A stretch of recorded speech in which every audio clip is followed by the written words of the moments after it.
flashback.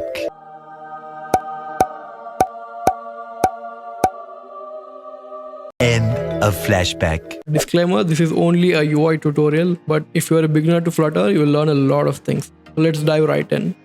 So I have the Flutter boilerplate app that we get when we create a new Flutter project. So this is the screenshot of the YouTube app. So we'll be coding this, we'll be coding the UI exactly like this. Let's start with the app bar first. So I'll remove this unnecessary code. So what I'll do is I'll create a new folder called screens inside lib. So I'll create a new folder called screens. Then I'll create a new file called home.dat. So this will have the home screen. So stateful. So this will create a stateful widget. Home. So let's use that home screen, const home. So it'll auto import it. It has auto imported the screen. I'll replace the container with the material scaffold. Scaffold is a widget from Flutter. So it's like a container. It inherits certain properties. Scaffold, let's see how it looks. Nice. Now it is in white color. Let's start coding the navbar first. First we need the YouTube logo. So what we'll do is scaffold appbar. So scaffold widget takes a property called appbar, and we can use an appbar widget. And in the appbar we need a title first. So title is the logo of YouTube. So I've already downloaded the YouTube logo and I've put it inside assets folder and inside the images folder.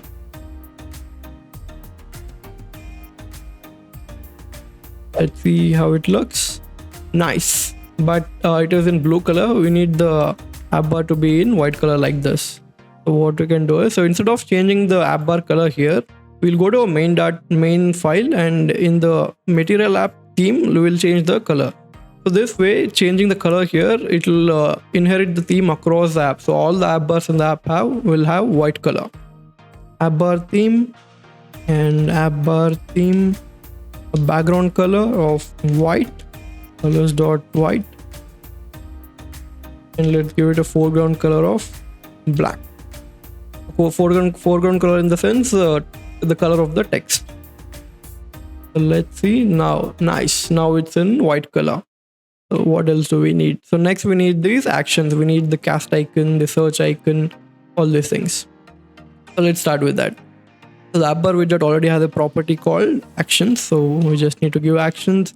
Inside actions, let's use the icon button. Icon button is again a widget from Flutter. One more important note again. So in this tutorial, we'll try to use as many Flutter widgets as possible. We'll try to use the power of Flutter widgets to code as much as possible. On pressed. And the icon would be icon of icons.cast _ sharp. This is the icon. Let's see how it looks. Nice. So now let's copy this. Let's see how it looks. Nice. We got the cast icon, we got the notifications icon, and we need two more icons. Those are search and account circle. So now instead of repeating this icon button widget again and again, what we'll do is let's create a list of icon data.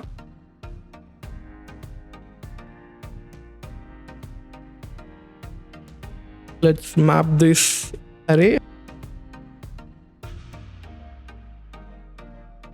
Nice. Now we have the cast icon, notifications icon, search icon, and also the account circle.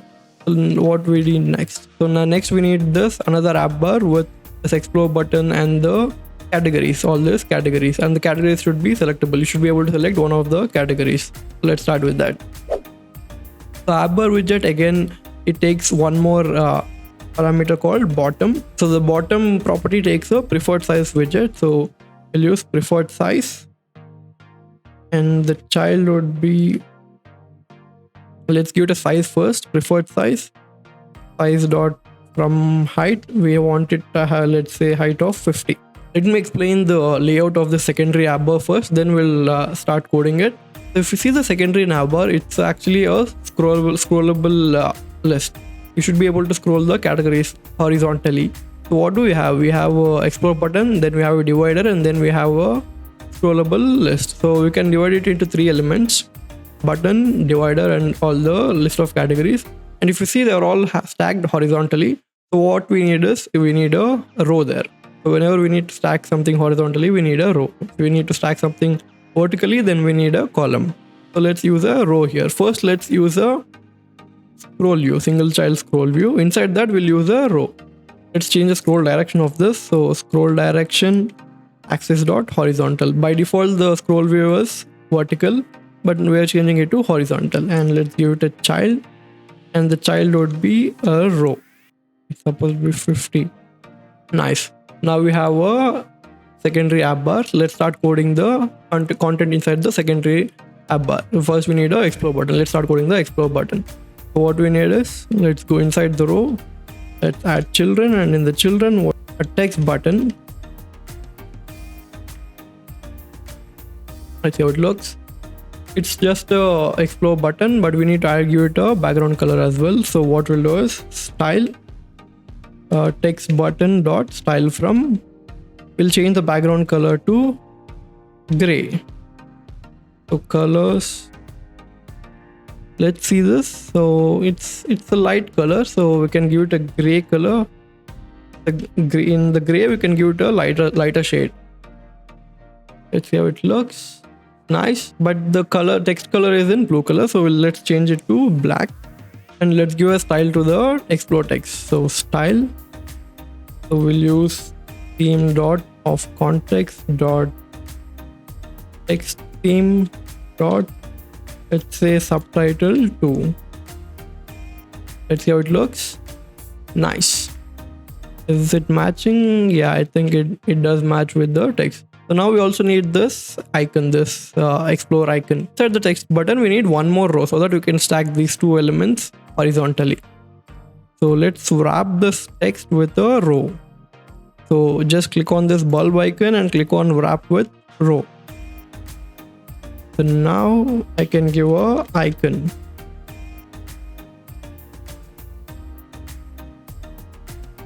That's nice, but the color is in blue. Let's change the color of the icon. So colors dot black. Let's see how it looks. Nice, but we need to add some slight spacing. So what we'll do is, let's go to our explore text. Let's wrap this text with padding. And so edge insets dot symmetric, and horizontal padding, let's give it 5.0. Let's see how it looks. Nice. That looks same like the YouTube's explore button. Now let's start coding. Let's start coding the divider. So there's another Flutter widget called divider, vertical divider. So you can use that vertical divider here. Let's give it a thickness of, let's say, 1, and height. Let's give it a color of, let's say, colors dot gray. Again, I think we can use the shade 200 again. Let's see how this looks. It's not really visible because we need to wrap this divider with a sized box. See how it looks. Now you can see the divider. What else? Let's add some slight spacing between the divider and the elements. So what we can do is, we can wrap this with padding, and let's make it symmetric, and let's give it horizontal padding. Horizontal, let's say 5.2. Let's see how this looks. Nice. Now we have some slight padding between the explore button and the divider. So now let's start coding this categories. First, let's make the list of categories. We'll make an array of categories and then we'll map it. So I have the list of categories here. So let's start coding the categories. So for categories, we need this chips, right? So Flutter has a widget called filter chip. So we can use the same widget and we can quickly code this UI. Adding, and also these widgets, if you see this widget, it's supposed to have some spacing between each chip. So again, so to achieve that, we have another widget called wrap. So what wrap does is, so wrap takes in a list of widgets and arranges those widgets in the layout with some spacing.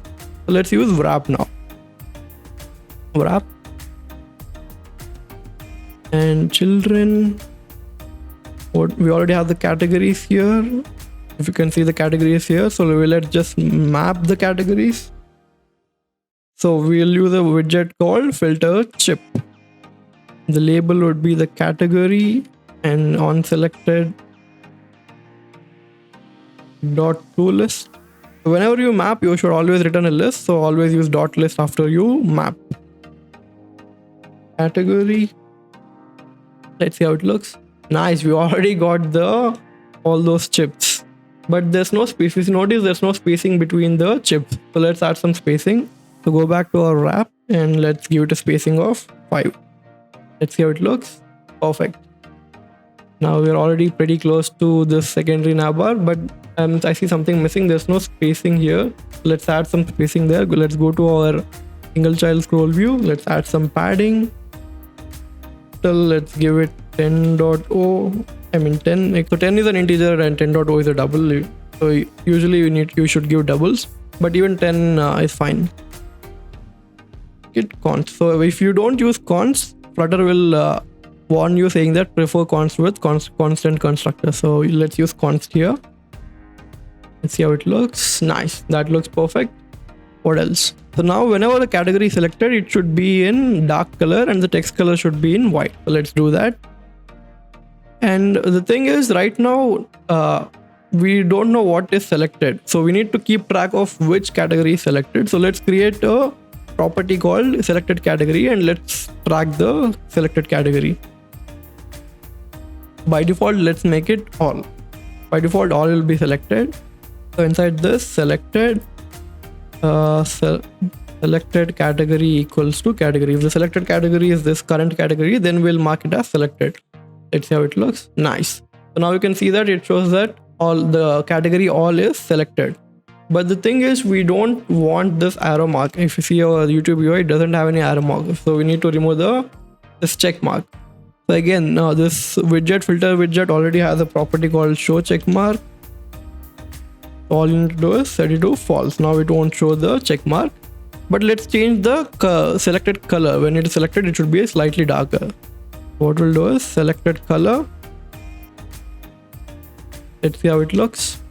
Nice. But we can't see the text, so we need to change the color of the text.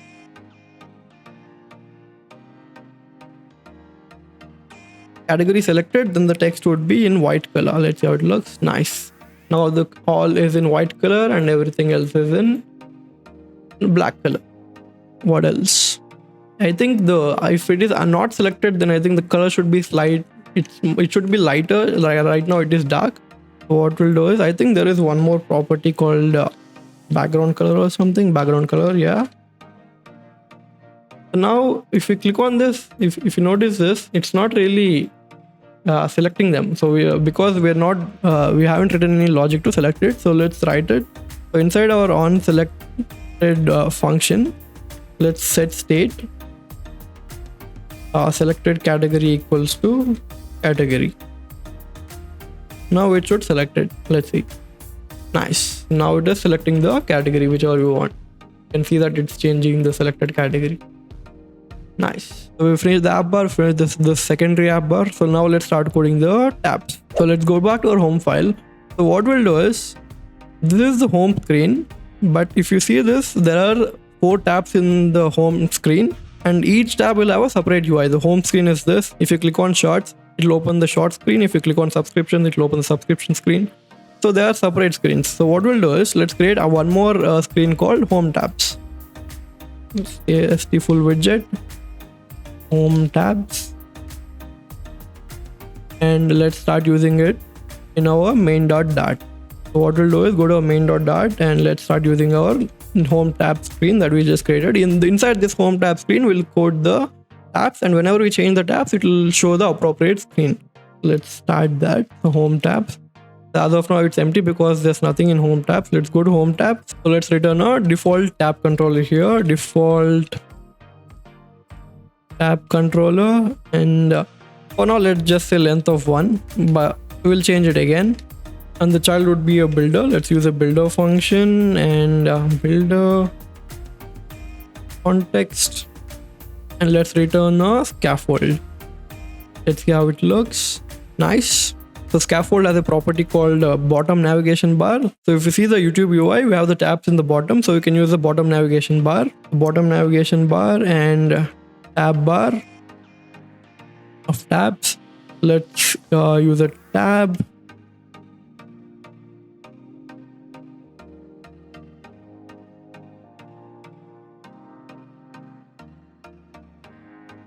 Nice. Now you can see it. Let's change the label style also.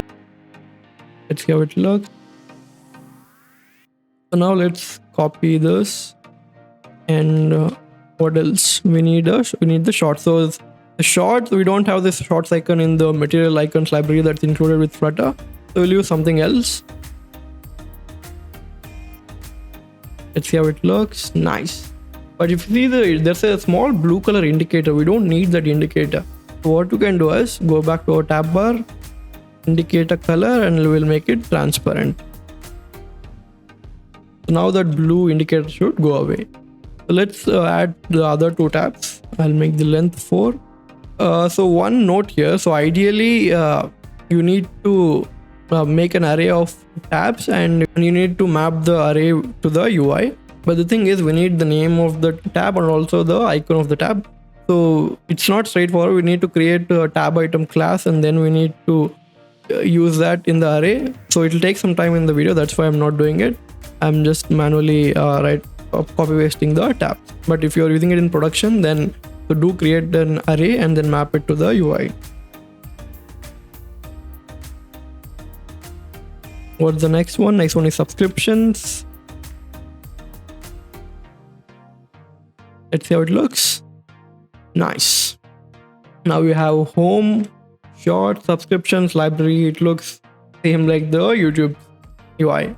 What you can do is let's go to our scaffold and let's give it a body. For now, let's make it home, but we'll change it. So now it always displays home. It automatically shows the screen based on the tab selected. We need to use tab bar view. So let's use tab bar view. And children would be.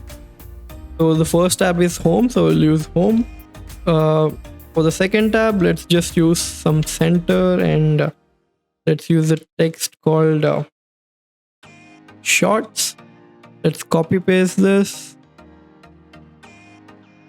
And the last one would be library. Again, if you're using in production, you will be mapping it with the array of tab items, and then you'll be displaying the screen accordingly. Because this is just a small tutorial, I'm just manually copy pasting few things. So there's home, there's shorts, there's subscriptions, there's library, and it's automatically changing. We're not even doing anything. We're not even keeping track of which tab is selected and all. It's automatically changing the screen. So all you need to do is give the children.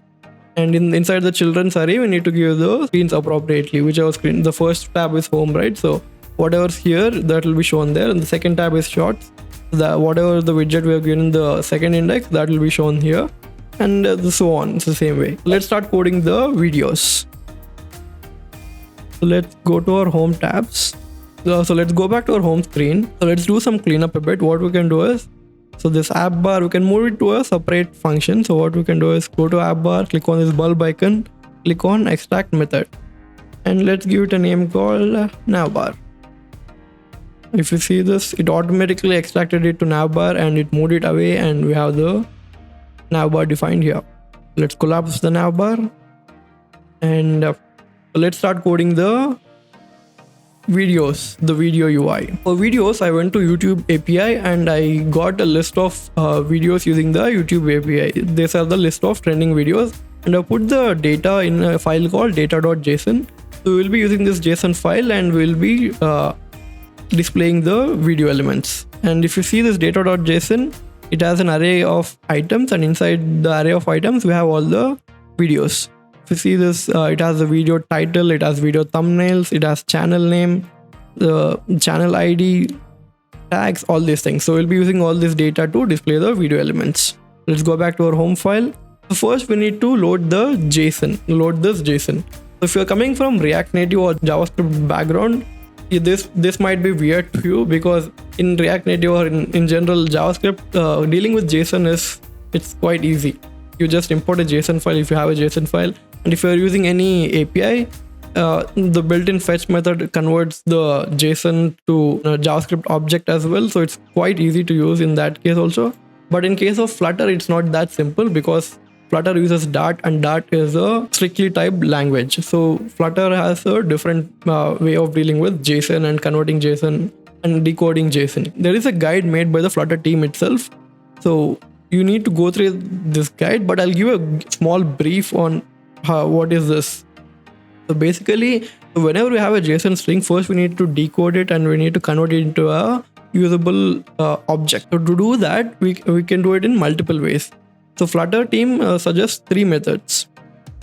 So one is serializing JSON inline manually, and the second one is serializing JSON inside model classes, and the third one is serializing JSON using code generation libraries. So what do I recommend? So what I recommend is, so if you're using it for a production app, for a real life project, then use this. So serialize JSON using code generation libraries. And if it is slightly less priority project, then you can use the second method, that is serializing JSON inside model classes. And the last and the least method is serializing JSON inline. So we will be using this method in this tutorial because we don't have much time, but this is fine. But the thing is, if you use this method, we will lose out some features. That is, we'll lose out type safety, we'll lose out auto completion, for example. So let's say we decode this video JSON, then we won't get autocomplete. For example, we won't get video.id, we don't get video.snippet.thumbnail, we don't get this autocomplete if we use inline serialization. But because we don't have much time in the tutorial, we'll be using this method to serialize the JSON. This is fine, we'll just lose out on some small features. But if you're using it in a production app, then use the code generation libraries method. Alright, let's go back to our home file. And first we need to load the JSON. Let's create a function called load data.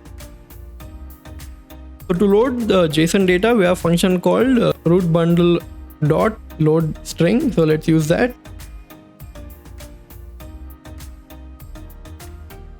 And this is an async method, so we need to use await. And once we get the video's JSON, we need to decode it. And we need to set the state. Let's create a list called videos. So list videos equals to an empty array, an empty list. Now once we get the JSON, we'll set the videos array to the actual videos. So videos equals to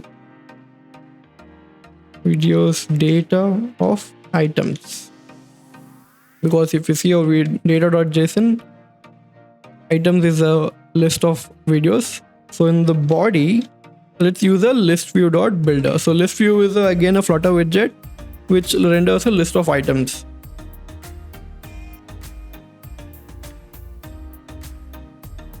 So it says hello 5 times because the data.json has 5 videos.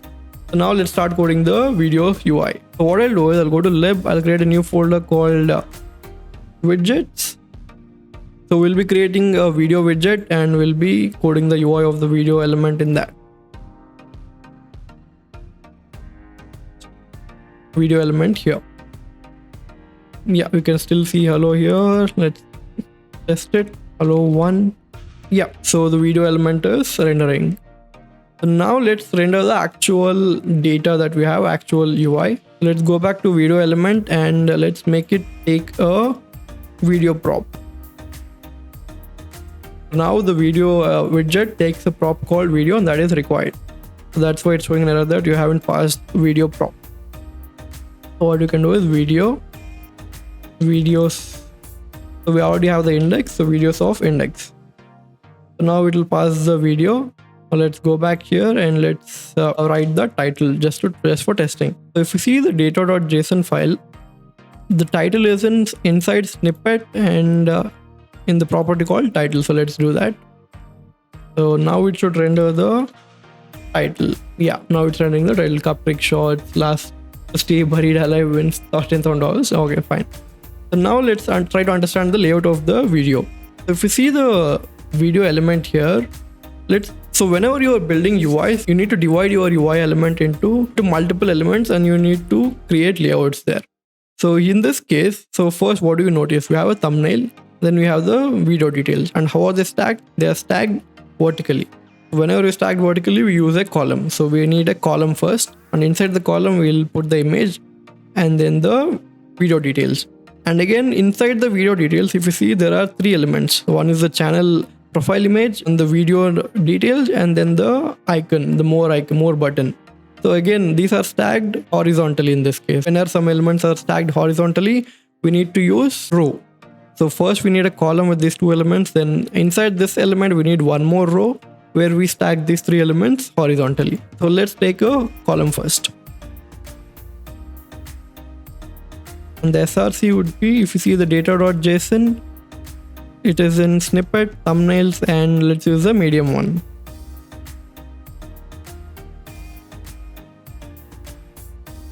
And let's also give it a width. So we want, if you see the UI, the thumbnail will stretch all the way to the entire width of the device. So let's do that. The width would be media query dot of context dot size dot width. So this will give the width of the device to the image. So now the thumbnails are loading. So now let's code this remaining part. Let's create a padding first, because if you see this UI, there is some spacing. We need all the sides. So let's create padding first. And the child of this padding would be our row. So first we need the channel image. In the data.json, we don't have the channels image, so we'll use a random image there. So for the profile image, it's supposed to be circled. So Flutter has a widget called circle avatar. So let's use that widget.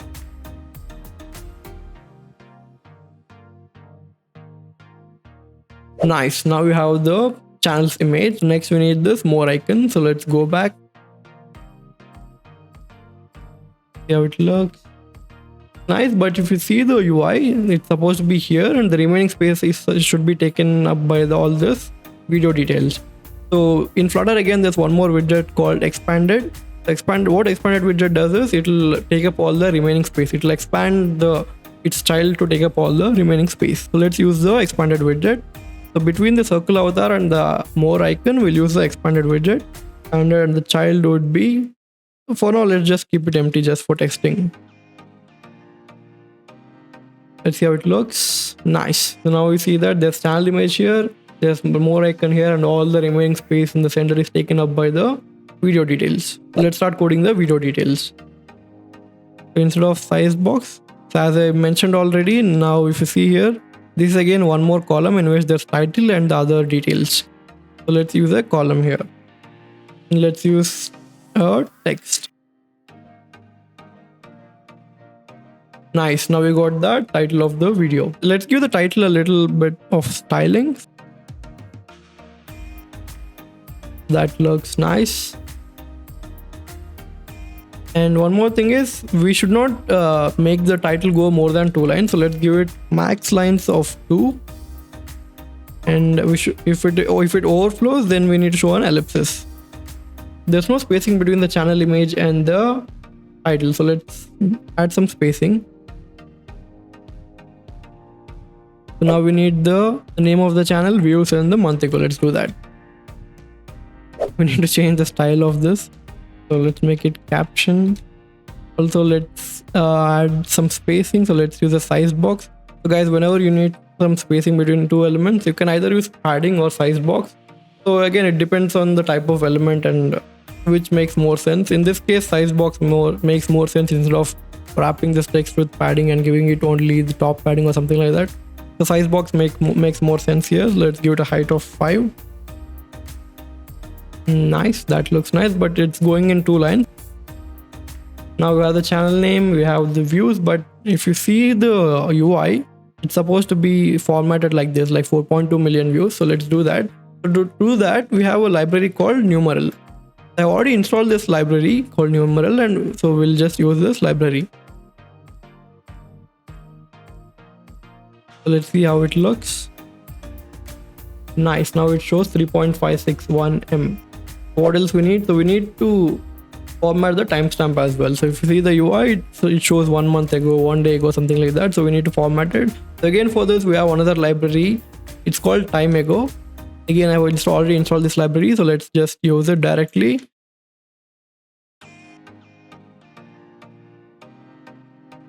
Now it should work. Let's see how it looks.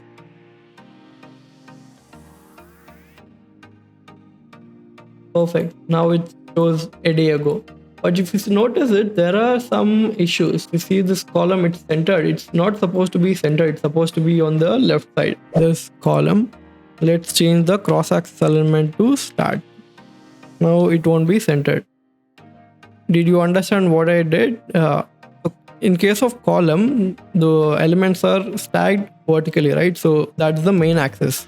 So now we wanted to move this element from center to left. So we need to change the cross axis. So if you see this more icon, it's supposed to be on the top, but in our case, it's not on the top. So what we can do is again go back to our row and change the cross axis alignment to cross axis dot start. Now it should move up. Nice. Now it moved up. So again, it's the same concept.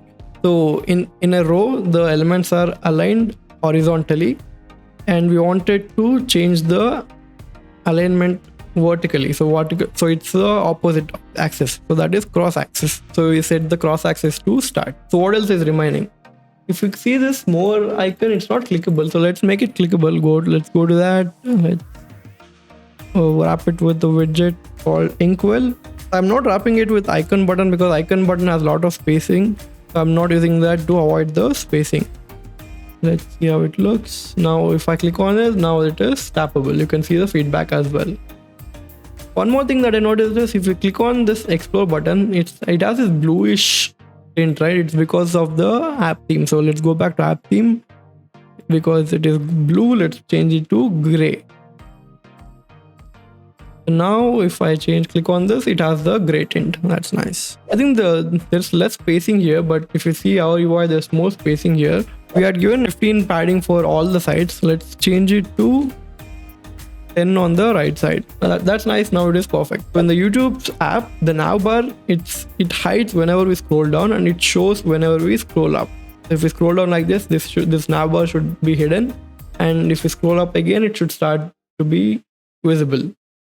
So what you can do is to achieve that, we already have a library. I've already installed the library again. It's called Scroll Appbar. I've already installed this. So we can just use this widget and we can get this behavior very easily. So I already installed this library. Let's start using it.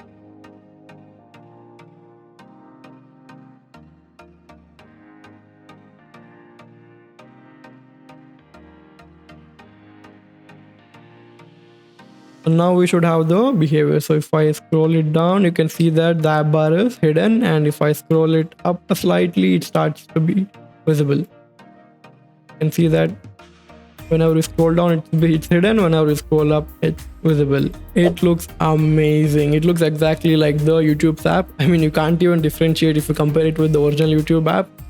And that too, we finished it within like 45 minutes. I love it. We even coded this navbar which hides when we scroll down, and it will be shown when we scroll up. But if you guys liked it, and if this video gets 1000 likes, then I'll make a follow-up video to this showing the video player functionality and also the shorts UI. If you see this, we have this shorts UI, right? I haven't coded this, but if this video gets 1000 likes, then I'll show you how to code the shorts UI and also the video player functionality. So I hope you liked this video. If you liked it, do leave a like and subscribe to the channel, and do turn on the notifications by clicking on the bell icon, and I'll see you again with another video. So see you. Bye.